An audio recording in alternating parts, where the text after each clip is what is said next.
పోరాట సమితి తెలంగాణ రాష్ట్రాధ్యక్షులు మీనుగా గోపి, కేంద్ర మంత్రి కిషన్ రెడ్డి మరియు తెలంగాణ లోక్సభ మల్కాజిగిరి ఎంపీ ఈటల రాజేందర్ గారిని ఢిల్లీలోని వారి అధికారిక నివాసంలో మర్యాదపూర్వకంగా కలుసుకున్నారు.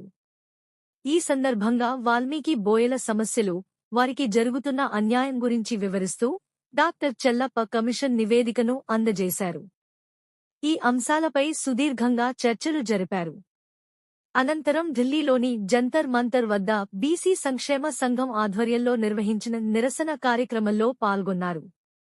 కుమ్మెర ఘటన బాధితులకు అండగా నిలుస్తూ తెలంగాణ రాష్ట్ర ప్రభుత్వం వెంటనే చర్యలు తీసుకోవాలని డిమాండ్ చేశారు.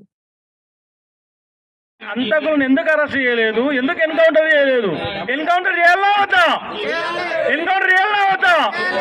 ఆ అమ్మాయికి నువ్వేదో మాట్లాడితే ఎవరికి అన్యాయం జరిగితే 5 ఎకరాల భూమి ఇస్తా అంటావు, ఒక 5 కోట్లు ఇస్తా అంటావు. మరి ఈ అమ్మాయి విషయంలో నీకు జ్ఞాపకం వస్తలేదా?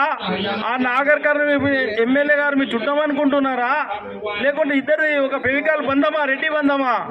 అందుకే ఆ 2 ఏళ్ల చిన్నారి పాపకు అంతకులకు ఎన్కౌంటర్ బహిరంగ చేయాలి. అందరు పట్టుకపోయి మిస్ అయితే కాల్చిన అన్నది కాదు. ఇక్కడ మేము 130 కులాల అధ్యక్షులు నిలబెట్టి, టైగర్ ఆరోకృష్ణ గారు ముందర నిలబెట్టి అంతకులు ఎన్కౌంటర్ చేయాల్సిందే మా మొదటి డిమాండ్. అవునా కాదా? రెండోది అంటే అమ్మాయికి 5 కోట్ల రూపాయలు ఇవ్వాలి.